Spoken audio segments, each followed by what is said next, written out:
Have you ever wondered what to do with your extra sheets that you're no longer using?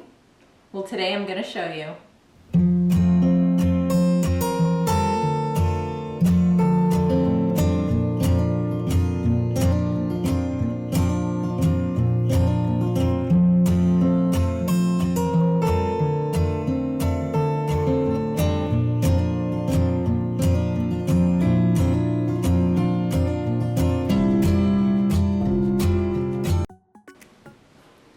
Welcome back to my channel. I'm Julie, keeper of my home.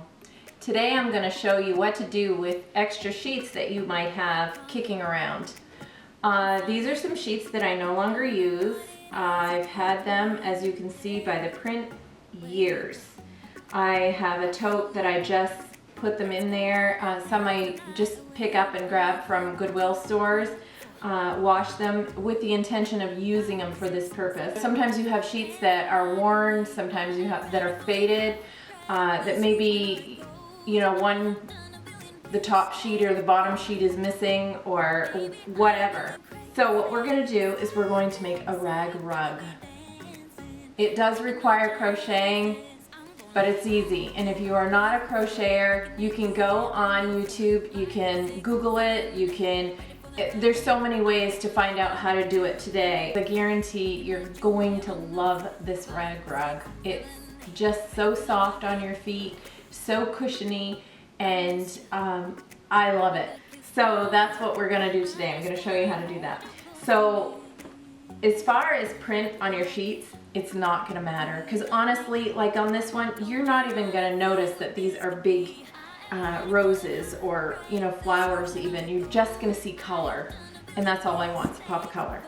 And this one, you're not gonna know that it has butterflies and grass on it and daisies. You're not gonna know that because all you're gonna see is the color. I mean, you figure you're gonna get that. That's what you're gonna get, is just that little tiny little bit of color weaved in. So the first thing we're gonna do, so I'm gonna take this one out here.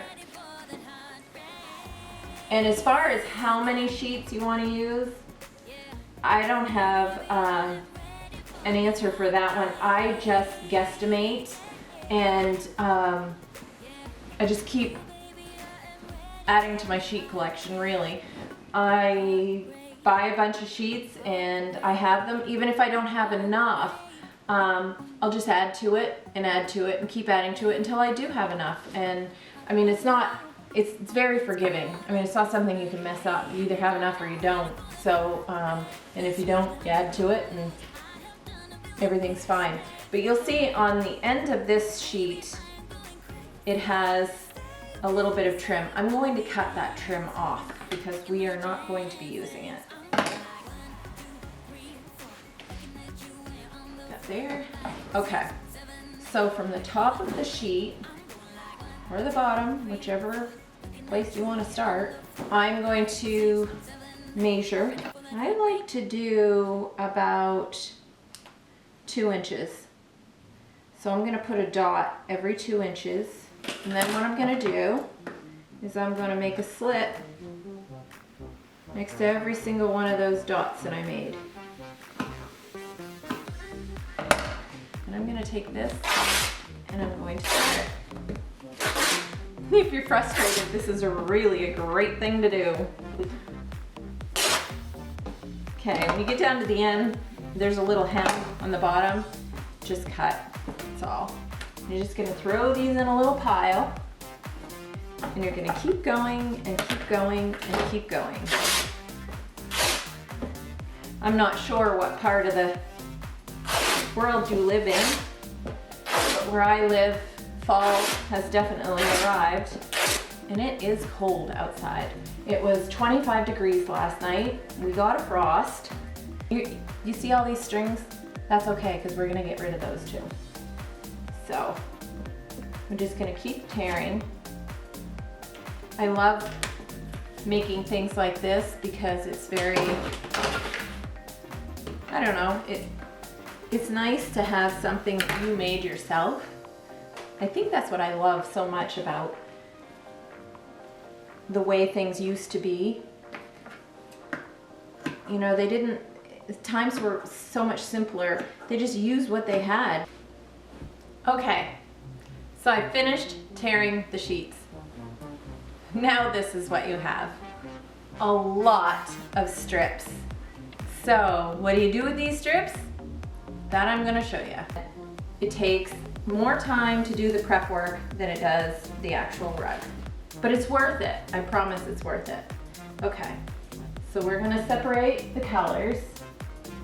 And as I'm separating, I'm also peeling off these stray strings here. You just kind of wanna pull them down as you go off the fabric. The amount of time it takes to do the rug is probably a couple of hours, and that depends too on the size of your rug.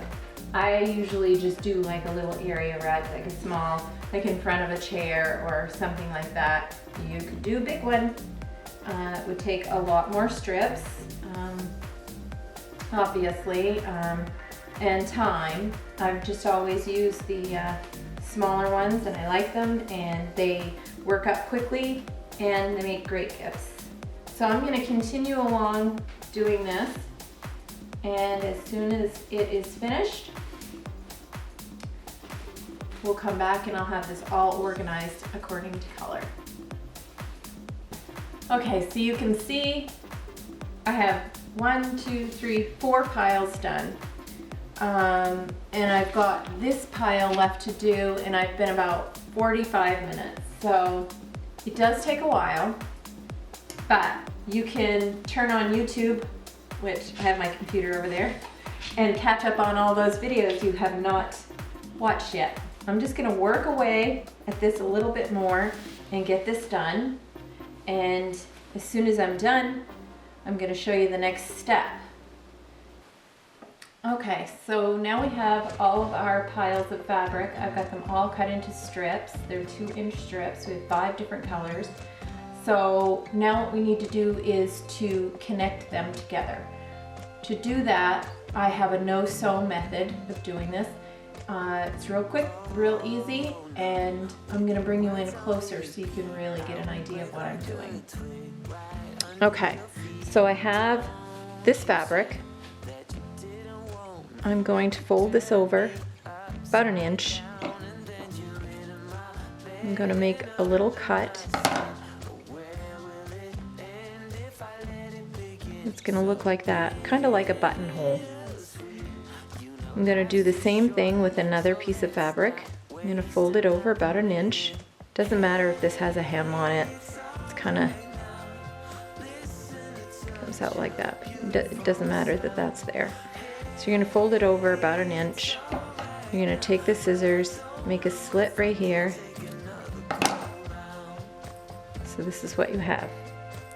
Now you're going to take these 2 pieces, place one on top of the other so that the holes match up. And whichever piece you have on top, you want to find the other end of it. And you want to bring it up through, bring that piece up through from the bottom into the hole, and you want to pull it all the way through.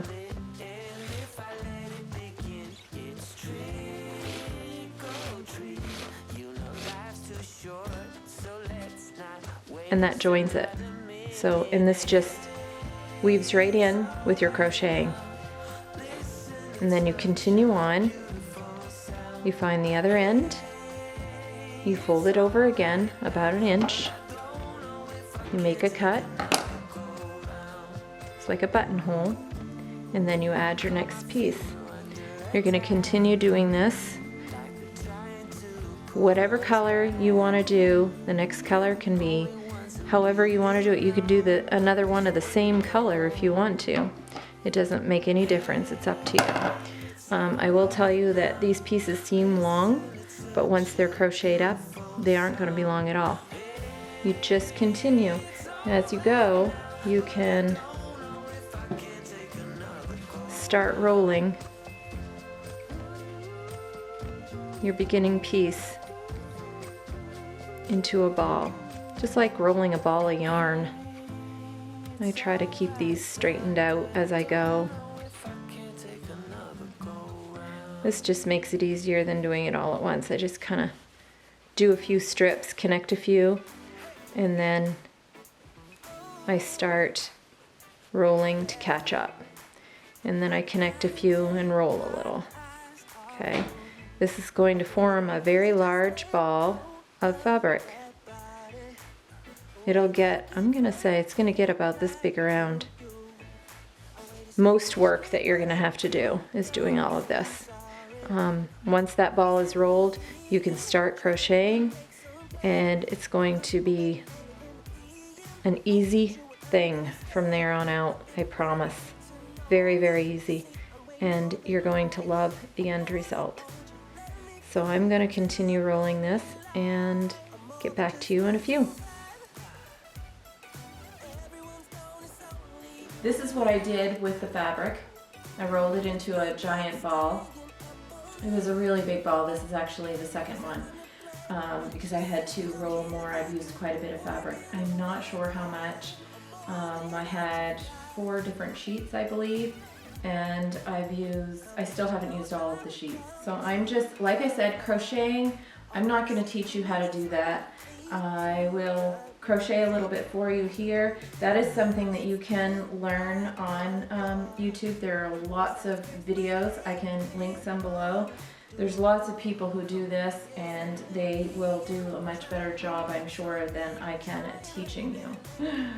Okay, so you can see this is turning out to be a very long rug, but it is the cushiest, softest rug ever. You just stand on it and you just feel yourself. It's like a cushion. I have got this much done. It's pretty. It's very soft colors. Be cute for a little girl's room. And I have lots of granddaughters. So once you learn how to crochet, this will work up so fast. And I think that's what I like about it so well, because I do knit. Well, I know how to knit. I don't knit. I know how. It's not something that I like because it doesn't work up fast enough for me. This is really a great thing to teach your kids or grandkids, and they can pick out whatever color they want. They're great first thing in the morning to put your feet down on. They're wonderful, and they last. I still have one from about 10 or so years ago. I have it in my room. They stay looking really nice. You can see how the different variations, like when I put this together, it doesn't matter where you put anything because it's going to go in there all variegated and work itself in, and it just makes its own design. And this one is a rectangle. I do have an oval the one in my bedroom is an oval. And you can make them as big or as small as you want. You could make these into hot pads if you want to, and just set it on your counter. I mean, you can make little coasters if you want to. Just cut the fabric in thinner strips and use a smaller hook. This is a Q hook, by the way, size Q. It's pretty big. You could use a smaller hook and work that up and make coasters. I mean, there's tons of stuff you can do, and it's just kind of fun. It's just a fun little thing. You can make little tiny rugs for your daughter or your granddaughter's dollhouse. Wouldn't that be cute? Just different things you can do with it. I just like it, and you know, it gives you a purpose for your old sheets that you're not using, that are hidden away in the back of your closet. So I'm going to finish this up, and I'll show you what it looks like when I'm done. Boy, does this feel nice on my feet. It's so soft and cushiony. I think you're really gonna love this. So there you have it, a homemade rag rug. It's a pretty good size, but this is really nice, and it makes a great gift. And I will tell you, if you don't feel like doing this by scratch, if this isn't something you think you want to do, it is a process, like I said. You can always go online. There is a company that does most of the hard work for you. You can buy the strips already pre-cut, and they come in a box all folded and all separated according to color, and you get to pick whatever color combination you want to do. And the box comes, all you have to do is join the strips, roll the ball, and crochet the rug. I've done that before. It's a little bit pricey, but that's how I started out, to be honest with you. I just started out that way. It also comes with a hook, and if you like, you can always buy the DVD on their website as well. The DVD will walk you through it step by step. Either way, you're going to get directions on how to do it, right down to the crocheting itself. So that's an option if you're interested in that. But I hope you enjoyed today's video. And if you're not a subscriber, I would love to have you join my family and subscribe. So do that below. And give me a thumbs up if you liked the video, and leave me a comment. Let me know if you try this. I'd love to hear from you. And until next time.